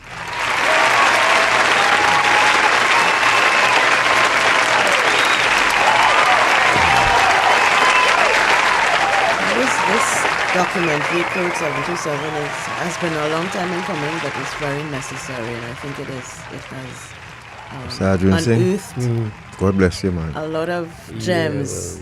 God bless you. God bless you. We'll take some calls in a while. Ms. Corbie, Thank you, sir. If you don't mind, can we? Yeah. If you have anything else to tell us, Sure. between the calls, we could, but short man, Mr. Arjoonsingh, let's fast forward to this time around. You have a WPC now, Shawnee Thompson, and put up those images. She was just recently, she completed as a, let me say, a special branch. She's from the special branch too, and we paying tribute to the special branch this morning. Explosive detection and disposal unit is the first police woman to be internationally qualified as a bomb technician within the Trinidad and Tobago Police Service and the Caribbean.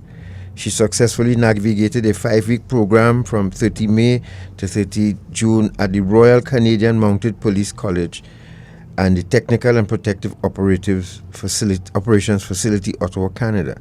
She scored 96.7% and 100% in 2 written assessments and passed all practical exams. The first female bomb technician in Trinidad and Tobago was Sergeant Acting Adelina Hospitalis. So now, here she is, folks, up on your screen. And congratulations to her too, WPC Shawnee Thompson. There she is, receiving her certificate and with different positions. One in the bomb suit, and she's there at the controls. At least I think that's controlling the robot, where she's internally controlling the robot that's detecting the bomb on the outside. So you all know your former unit has a bomb technician, Mr. Arjoonsingh? Yeah, that is so nice. I mean, it's wonderful, But it may seem they're glamorous, but that job, dangerous. When you think you fit in a bottle, if that bomb goes off with you, they put you in a. I'm telling you, yes, it may seem nice, okay, but when in reality, I mean, when it happens, yes, and yes, she's a very brave woman, and I wish her all the best, and and she can probably pass on the knowledge to others and so on.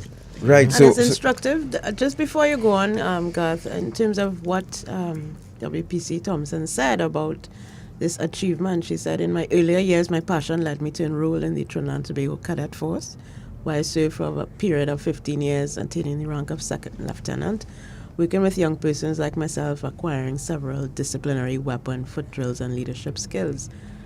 And she urged her fellow police officers never to give up, to find and pursue their passions. She says the TTPS has a lot to offer, and one should not limit themselves or settle for being comfortable in their current position. Identify your passions, set goals, and monitor your progress. Identify your strengths and weaknesses.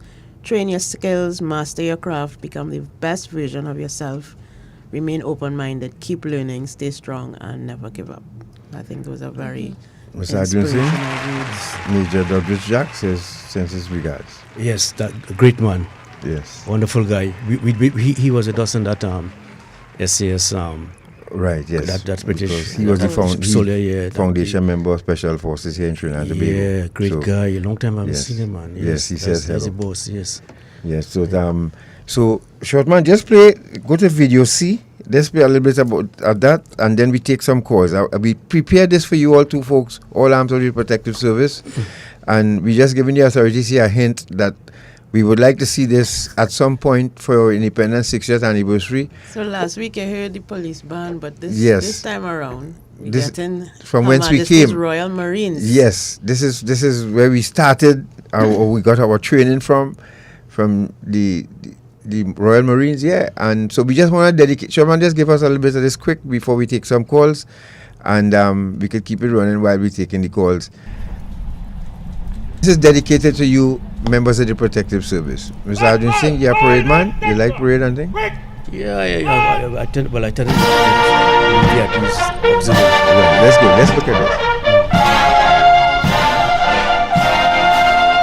So what you see in here is a coming together of all the orchestra of the Royal Marine, and they look so beautiful. I was saying to Major Jack yesterday, because I sent this thing to, I said, you know, I love drill so much that when I saw this, I was smiling from ear to ear. Goose pimple. Yeah. And you see that, if I may interject, occasion like this is what get the youths excited to join the That's right. This show, yes. The beauty, the style, the panache, the discipline. And I really hope that the authorities, yes, I really hope that for our celebration, I know I've heard rehearsals going on with the prison service, fire, defense force, police band. I hope they're planning something like this for our streets, because this would look magnificent. Let's take in some of the music, Gary.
Folks, any parade-loving person, or any soldier, or police officer, or any serviceman with their salt would look at this here and, you see me? Folks, I would give anything, if it's just for one day cell, one independence parade, to find myself on not my right hand, I have to swing both arms. What's wrong with you? You're saying anything, but no, my good pair of shoes. But just to be in a parade again, you could imagine how those men and drum majors and feeling in front that with all that music behind them. Trust me, you have to be there to understand. Listen to this again, Gary. Give me some more.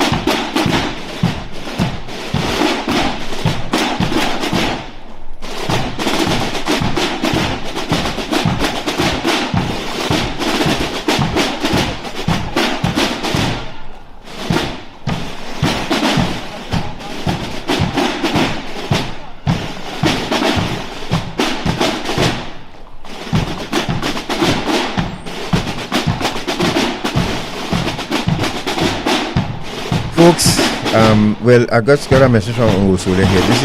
a masked band. We do this for the Independence Parade at the back of the parade. We just don't march as a masked band. And this is why I show it JP, because I want them to, at least this Saturday or someday, let all the mass band, give the day to the mass band. Let everybody see, you know, it's Frederick Street. yeah, it's a one-off thing. Yes, it's a one-off thing. Let everybody see police, prison, fire, regiment band together just like this. I would love to see this. Let's take some pause quickly, Gary. And Ms. Corbie, you could tell us now, going forward, the plans your unit has. Definitely, and I think what I was mentioning while we were looking at that is the other effects that we see on police officers and other law enforcement in terms of mental health illness, from the trauma that they continuously experience in daily duties, suicide, we see depression, we see high levels of anxiety, and even in terms of heart disease and hypertension because of the stress. So it's really something that we want officers to begin to know that it's okay to seek help. It's okay to say that you're not okay. It's okay to have someone do some assessments in terms of mental health assessments or psychological assessments. And it is not a signal that you are any less than another officer or your colleague. If you turn from a homicide scene, a triple homicide scene, and you feel as if you need some help to deal with what you just saw. You need to process what you just saw before you go home to your family after you just witnessed a female's body severely beaten to death. I mean, and that speaks to the humanness that we want to maintain while we perform the duties of police officers, but the humanness behind the officers as well. Because it's that humanness will allow them to function well at home and be able to deal with conflict and different situations at home. Do you think, Ms. Corbie, do you think that should be mandatory and not at the discretion of the officer himself? So we have a number of officers that may self-refer to come and get assistance to cope with situations. We have also several seniors that would refer officers that they observe that there may be difficulties dealing with certain incidents. And we have also a trauma response team that is part of the new strategic plan that is being developed, where after every traumatic incident, there's a response team that will be going out to deal with the officers. Thank you. Thank you, Ms. Corbie. Yes, well done, because I knew there are police officers out there right now suffering from PTSD. Let's take up this call. Hello, good morning. Hello, morning. Gentlemen, good morning to you, Mr. Sinclair. Morning, sir. Ladies, and of course, Mr. Arjoonsingh. Good morning. Morning, sir. Morning, sir. Arjoonsingh, Yes, sir. you made me feel very proud a few moments ago. That suggestion you came up with just now, when you said if you have your way, that stretch between Abraham forward and the Ministry of the Street would be named after some of them.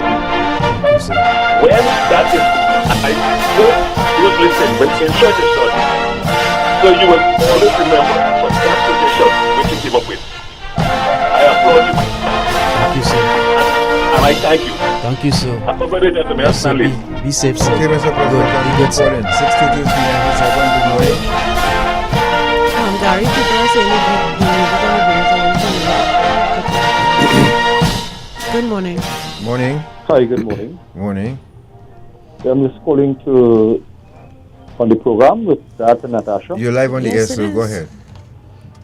Yeah, good morning to you, Natasha, and to your two guests here, Mr. Arjoonsingh. Yes, sir. And the one police officer, Miss Corbie. Corbie. Yeah, good Mr. morning. Arjoonsingh, as a former special branch officer, I want to really thank you for your service, your bravery that you would have exhibited on the evening of July 27, 1990 at the police headquarters. Thank you, sir. Because of your action, several police officers and civilian employees at the special branch headquarters, lives were saved. The explosion has taken the lives of many police officers, as you referred to Mr. Solomon McLeod. I guess because of your training and your knowledge that you would have acted in the manner that you did, I'm very, very surprised that you would have retired from the police service at the rank of a police inspector. I have known many police officers who are not condemning the police service, but who don't even do quarter of the work that you would have done, and they would have reached executive level in the police service. Quite true. Quite true. And for this, sometimes I ask the question: where is the balance in the police service? Correct. Again, sir, I want to thank you very much. Thank you, sir, for your contribution that you made to the police service and to the country as a whole. Thank you, sir. Your action will always be remembered, despite the fact that you would not have been given justified by way of promotion. Correct. You will still achieve all that you require in your life for you and your family. Thank you, sir. Again, I want to thank you very much for your service, and to all the officers of the Special Branch who would have had their lives on that day, would have been on the forefront and did not relent and would have put their head down. Well said. And fight. I just want to refer to the guy that you referred to, Mr. Tong. Yes. Right? Yes. A yes. very, very brave officer. Yeah. Very brave man. Very brave. He yes, is sir. one of the persons that, I saw his picture a couple of times in the newspapers. Also, Mr. McLeod and all those guys in the newspaper. I keep newspapers clippings. I really want to thank you very much again. Thank you, sir. Thank you very much. Be safe and live well, so be good. Okay. Thank you. Thank you very much. Hello. 23937, good morning. Good morning. Good morning, God. Morning. Natasha. Yes, morning. Mr. Arjoonsingh. Ms. Corbie. Good morning. Mr. Arjoonsingh, I want to commend you for your powers of lieutenants. As they say, who feels it knows it, and who knows it feels it. You played a very valiant part in 1990, and so if not this year, soon, next year, I hope that you'll receive a national award for your valor and your really key works in you think so? doing what you love best. And I want to commend the police service for what they did in sort of bringing the country aware of what happened in 1990. I may sound biased, but I'm the son of the last Barbadian policeman in the force, Michael Allen, also known as Maxi Allen. So thanks very much. Hey, thank you, brother. You're certainly a hero in our country. Thanks very much. Thank you, sir, and be safe, be good, long life. Thank you, sir. Thank you for your call, Thank sir. you. 6223937, good morning. Good morning. Good morning, God, Natasha, Mr. Arjoonsingh. Major Jack. And yeah, well, Major. Morning, Major. For more than one reason, it's been years I've seen Mr. Arjoonsingh, a gentleman who I always respected in his role. We met since those days when Pope was visiting Trinidad and Tobago. Yes, Mr. Jack. Yes, sir. We did some training together. Yes, sir. He was always, in my view, a quiet professional. Yeah? But I want to congratulate you for what you have allowed us to hear today. Those are things that we would not have known. And I want to compliment Glass and Natasha for the focus in this time on things 1990 coup. Yes. Starting with Brigadier Antoine and his book on the military side. Now we end in depth of the bravery and professionalism of our special branch police, Mr. Arjoonsingh, and others. So I want to thank you for the privilege, to wish you Godspeed. You still look very good, Arjun.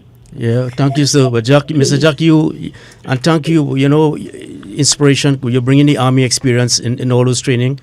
Yeah. It really built, I don't want to say I, but it built the other guy's character. Yeah. That mixture of police, army, and Coast Guard, and it really, solidifies one foundation and to launch forward and do things that that we're supposed to do. And I want to commend you, and you did your part in the coup too, brother. Don't ever forget that. Okay, sir? Unity of purpose. Yes, sir. And God, I was just thinking, as I say, farewell, that piece you showed that you shared with me yesterday. Yes. I am thinking what a spectacle that would be in this our Diamond Jubilee. You telling me? So, You're telling me? I'm talking now about the mass band. Yes. I mean, they're going down, ceremony. Yes. Ceremony. Yeah, man. Yes, I would love to see that. Good show. Imagine, you could imagine the macemen from police, fire, prisoners, regiment in front leading that parade coming on the road. Man, that's priceless. Priceless. Thank you, Major. All right. Okay, sir. Take care, sir. All the best. Be good, Be good, boy. Before we take the next call, I want to pull out from Pulu Danny Maraj. Congratulations to former Inspector Arjoonsingh for his dedicated service and bravery during the attempted coup in 1990. Thank you for sharing your experience and letting the world know what truly took place at police headquarters on that day, and also for your immediate response that saved the lives of officers and civilians. That's someone on Facebook, and you can go back to our Facebook page to see most of the comments. There's one from Adam Gardner I'm looking for, because Gardner was an active soldier at the time, and he's now saying here that he was really enthralled by your presentation. He didn't know, we didn't realize. Yeah, what was up? And he has a greater appreciation now for police officers who put their lives on the line. And this is a soldier who wasn't actually engaging the enemy at the time. 6223937, good morning. Hello, good morning. Hello, good morning. Morning, ma'am. Morning, God. Morning, Natasha. Good morning to Mr. Arjoon and to Miss Corbie. Arjoonsingh. Yes. Morning, ma'am. Morning, ma'am. Yeah, Mr. Arjoonsingh, on behalf of my family, and I'm sure the rest of the nation, we want to thank you for your service. And you know, as a Christian person, and not a Bible-toting one, but a Christian person, you know, and our Bible tells us, what greater love does a man have to give a country and his family, and so when he prepared to lay down his life for others. So I hoping that somebody listening, that all the officers could be given a medal for their bravery and for their presence at that event. Because let me tell you, whenever July 27, I'm not an officer, 27 comes around, I feel something in my stomach and I dread the day. You know? And I remember my sister telling me, because we were at the football match. Yes, my dear. She says, look, Trinidad and Tobago will never be the same again. And boy, so said. And that's how it is. So blessings to all. Everybody deserves a medal of commendation and maybe a little pittance. Thank you. Thank you very much. From Alva Shockness, Customs Officer, says here, one thing I would like to mention in my continued tribute to you, Inspector Arjoonsingh, which I'm sure many people would not know or recognize. You served throughout every political regime. This is indeed a testimony to you being an exceptional career special branch police officer. God bless you, sir. Who is that? Alva Shockness. He's a customs. Yes, Shocky. Yes. Okay, good, nice. Yeah, man. All right, good. Yeah, he's right. You know, you really served. That is a good guy. Yeah. Across a few regimes as well. Yeah. Let's take one more, Gary, because we're coming up close to the news time. We always. Hello, good morning. 6223937. Hello, good morning. Hello. Morning. 6223937. Right. Very enthralling account given by Officer Arjoonsingh. I'm speechless. Words weren't enough to express gratitude to you. Thank you for your service to Trinidad and Tobago, extension the TTPS, and by extension the TTPS. Thank you, sir. And this is from a retired warrant officer. Okay, good. No, thanks. Morning. Thank you, sir. And I see one from Brian Patterson. And we have some from YouTube as well that I would like to share. Yes. Patterson, thank you very much for reminding people. Don't forget to hit the like button and the thumbs up. Hello, morning. Thank you, Brian. And thank you for your service, retired Inspector Arjoonsingh. Yes, sir. You know, I would have spoken to that and Natasha. I would have spoken to you all a couple of Sundays ago. Last weekend, and I gave you my recollection of my experience with it. I just want to say, in addition to what Mr. Dissida, the retired inspector made, I would think that a special category should be given to all the different branches of national security. So something, a special medal in the national awards to recognize people like Mr. Arjoonsingh and the other officers who were tougher during the coup. Something along like the lines of the Purple Heart and so on. And it should be gold across all the services. So whenever we have this kind of meritorious service like we would have spoken about, that people could get this award. And it shouldn't just be a blanket award for gallantry under the current heading that it is. Because the sacrifice that people make throughout this service and so on, and then when they ultimately give their life, it should be something that should be given the highest recognition as in other places. And finally, what I want to say to, in terms of his experience, I hope that, you and Natasha do it all the time, but you see, in terms of documentation and putting it into a book, I'm saying that the stories of all these people should be chronicled so that we can read it somewhere in our life. Thank you very much, sir. Thank you. We got to go. Thanks a lot. All right, but folks, Mr. Arjoonsingh, God bless you, my friend. Thank you very much for your time. Yes, thank you, sir. Thank you very much. Much more appreciation for the police service this morning again. And we hope that we would have achieved our objective by having these two sessions. Ms. Corbie, continue to do the great work you're doing too as well with the police service. Thank you very much. Closing remarks? Sure, definitely. For police officers out there, we just want to let you know to continue to take your health and your well-being to heart. It's really important. And for other seniors, if you recognize, look out for these signs of where your team or your colleagues may not be well or maybe going through some difficulties. Also, family members can also engage and refer persons, because we just want to continue to promote the health and the wellness of police officers. Don't hesitate. If you need someone to talk to or you need assistance. Sergeant Singh? Yes, so all I want to implore my colleagues, the police officers, men and women, to be safe outside there and take the fight, carry the fight, fight the fight, go after those who are causing destruction and mayhem in the country, and just keep doing what you have to do, and the rewards will be there for you all. And I want to thank you all, and may God bless all of you, and the Commissioner of Police, Minister of National Security, the Deputy Commissioners of Police. May God bless them. Take care. Same here, folks. We want to thank the Commissioner of Police, Ms. Joanna Archie, and the entire team of Code 727 putting this together. God bless you all. Happy Independence. Continue to serve your country with pride. Yes. Thank you all so much for your service. Carry the applause button once again. As we leave, we're going to leave you in the hands of Miss Janelle Wilson for the 12 o'clock news. Take care, folks.